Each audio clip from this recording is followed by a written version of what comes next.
Living together means splitting the bills. After years of distance, Karen suddenly insisted on moving in. Caught off guard by her abrupt demand, the usually calm Robert was furious and proposed they split the living expenses. But Karen retorted, "What? I am letting you spend time with adorable Emma, and you want to split costs? If that's how you feel, you'll never see Emma again." Little did anyone know the shocking truth behind Karen's bold statement. I'm Olivia and a 60-year-old housewife. Robert retired early, but got rehired at 60. It's been 2 years and he's still working. We have a daughter, Karen, but we have been estranged since she left home after high school. Even though we weren't close, she's still our precious child. We always wondered about her well-being, but no news meant good news, and we were content with our peaceful retirement. Then, out of the blue, she reached out to announce her marriage. It was a surprise, but knowing someone was there to look after the self-centered Karen was reassuring. However, 5 years passed and we started drifting apart again. One day, Karen unexpectedly called. "You're 60 now, right, Mom? It must be tough, just the two of you." We're not that old yet. But you're aging every day, right? So I've decided to move in with you." "What?" "We're moving next week. See you then." She hung up before I could respond. I tried calling back, but her phone was off. I then tried reaching out to her husband, Thomas, but he didn't answer. Karen has always been stubborn and self-centered. She believed the world revolved around her. When things didn't go her way, she would throw tantrums. We even had neighbors call the police on her. Don't cause trouble to others. We tried disciplining her, but nothing worked. Before we knew it, she left home, and we lost touch until she announced her marriage. Since he wasn't a delinquent, he didn't know who to turn to for advice, and by the time he realized it, it was no longer possible to mend the distance between him and Karen had left the house. I didn't hear from her for several years until it was reported that she got married. We had no idea how she lived during those years. She got married, had a child, but as an adult, she was free to make choices. Thomas seemed kind-hearted and more reasonable than Karen. We hoped marriage would change her, but it didn't. Even as a mother, Karen remained selfish. When Robert came home from work, I told him everything. He said, "Leave it to me." True to her word, Karen arrived the next week with Thomas and Emma bringing all their belongings. I could see that they had brought in their furniture and household items and were eager to stay. She declared, "I'm taking my old room for Emma," and started setting up. Emma seemed restless. And to make matters worse, Karen took over Robert's study. Furthermore, Karen takes over Robert's study without permission. "We'll use this room," she announced, instructing Thomas to move Robert's things. Thomas, ever the obedient husband, complied. If a family is harmonious, that's great, but this couple seemed more like a master-servant relationship than a loving pair. Then Robert stepped in. "You can use the room you were in before, but don't you dare touch my study. Get out now." He snatched the bags they were moving and kicked Karen and her husband out. "What's your problem? You're old and retired. You don't need a study." "How can you say that? Your father is still working."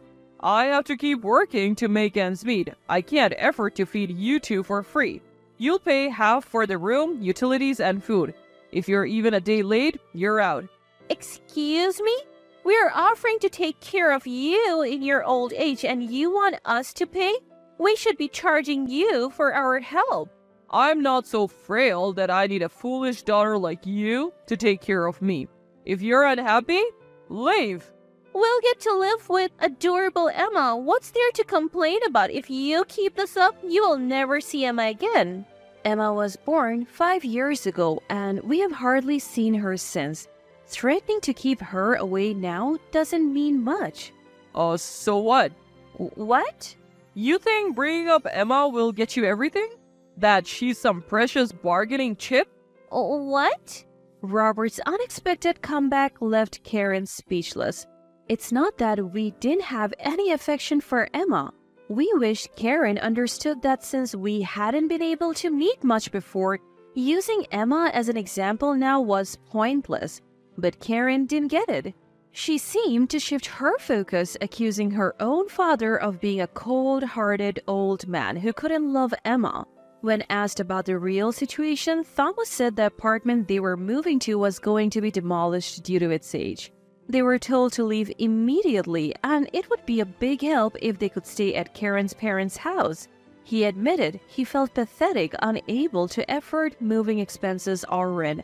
Honestly, it's Karen's fault for being so self-centered and struggling financially. She probably had a spoiled life, so this outcome was expected. But young Emma had nothing to do with it. She's at an age where adults should protect her. With that thought, the idea of settling conditions without consideration seemed wrong. Interrupting the ongoing argument between Robert and Karen, I chimed in. I'll give you 1 month. Either move out and live as a family of 3 in a new place, or pay half the living expenses and live with Dad as he suggests. Hey, you know how selfish Karen is, right? If we allow this, she'll definitely take advantage of us. We'll cross that bridge when we get to it. Trying to calm and outrage Robert, they decided on a 1-month trial of living together.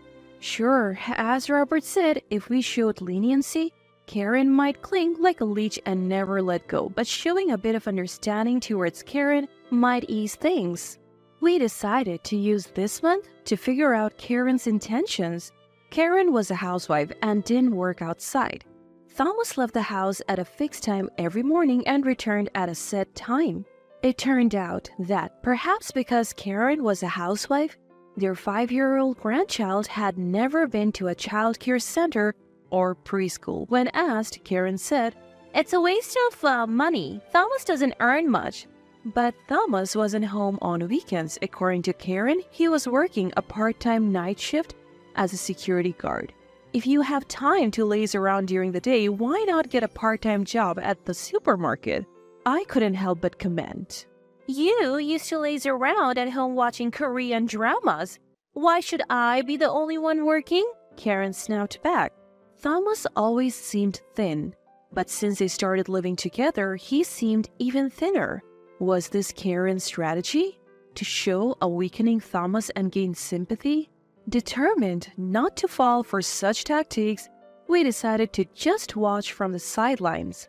Then, one day, Emma, playing alone in the living room, suddenly said, "Mom is waiting for Grandma and Grandpa to get awake."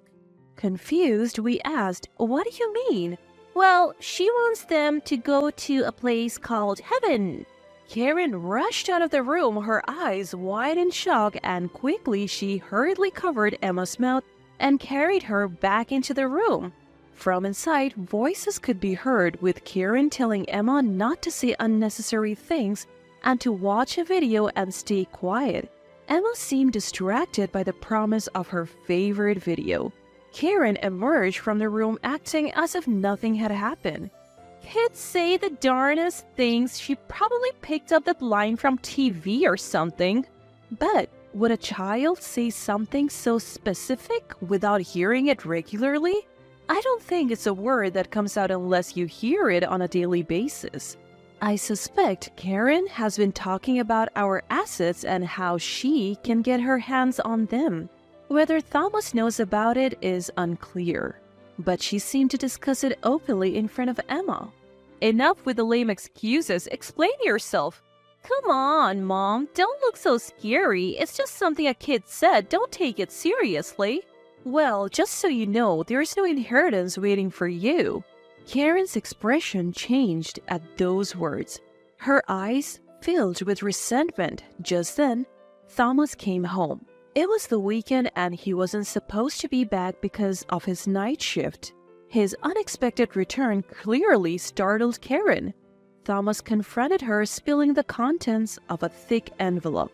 What's the meaning of this? I picked up one of the scattered items from the floor.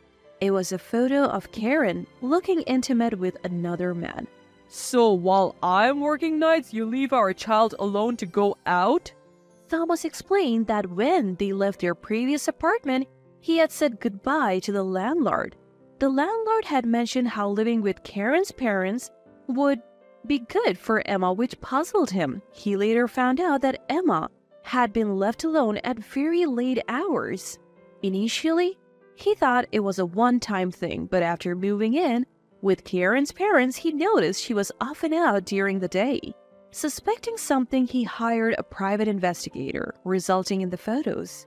You left Emma alone while I was out for my yoga classes? I attend yoga classes once a week for my health, and often go out for lunch and shopping afterward, returning home in the late afternoon. The thought of Emma being left alone without lunch was heart-wrenching. Missing one meal isn't a big deal. So while she was alone, you were dining on fancy French cuisine in a hotel? Thomas pressed her about the affair, and I confronted her about neglecting Emma for her lover. Then Thomas revealed a shocking truth. She's after your ass as mother-in-law. She plans to dump Emma on you and go on lavish trips with her lover. Karen retorted, "You traitor! Who do you think you married? Being with a boring, straight-laced guy like you is so dull. I need excitement in my life." According to Thomas's confession, Karen had passionately pursued their marriage. Aware of his own plainness, he tried his best to meet Karen's expectations. Whenever they were short on money, he took on part-time jobs. When she said she wanted to look good, he increased his night shifts. As a result, he was always working, rarely spending time at home or with Emma. Once, after being away for about half a month, Emma asked, "Who are you, Mr.?" She didn't recognize her own father, seeing him merely as the man who brought money. Still, Thomas obeyed Karen out of gratitude for marrying a man like him. However, the money he worked hard for was spent on lavish outings with her lover. She indulged in fine dining while not even providing a proper meal for Emma. He couldn't bear to see his child suffer for Karen's selfishness. I didn't care if I was abundant, and I decided to reveal everything for the sake of my child. I won't be discarded. I'll expose everything for the sake of our child. You are not the one being discarded. You are leaving a foolish wife. Don't you dare call me a fool. I have never neglected to feed a child, no matter how much I despised them. Wake up! I won't pretend I never despised Karen for her rebellious ways. Honestly, I did. Deeply. But I never denied her food. To think my own daughter would... Maybe it's impossible to get Karen back on the right track. Every time I tried to help, she seemed to stray further. Don't boss me around. Aren't people in their 60s practically half dead? This house and land will be mine eventually. You might as well give it to me now. You said you had no inheritance to give, but selling this house and land would make money, right?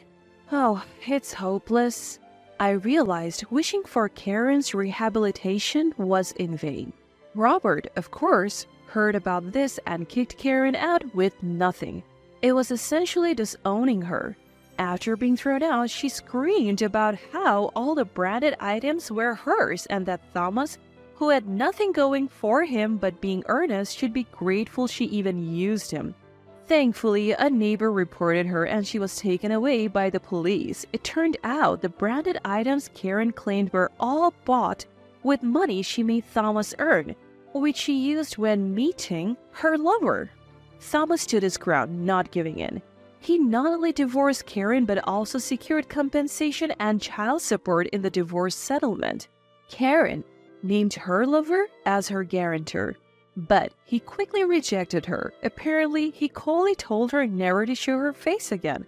He enjoyed affairs with married women and lost interest once they were no longer married. Someone else pushed Karen further to the edge.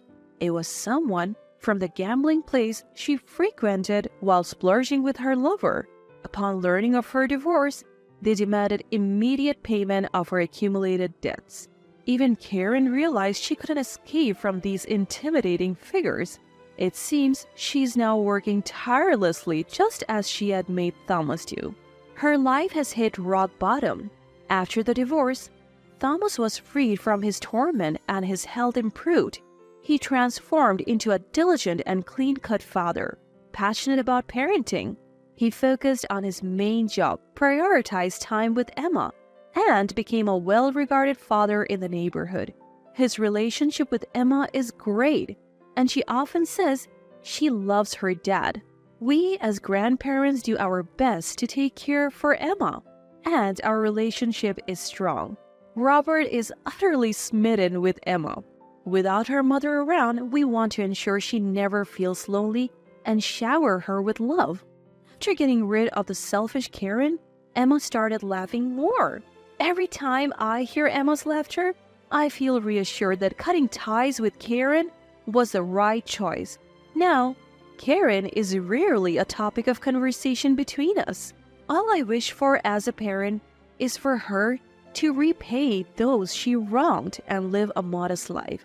But deep down, Karen is still our child. I hope, while I'm still here, to reunite with a reformed Karen.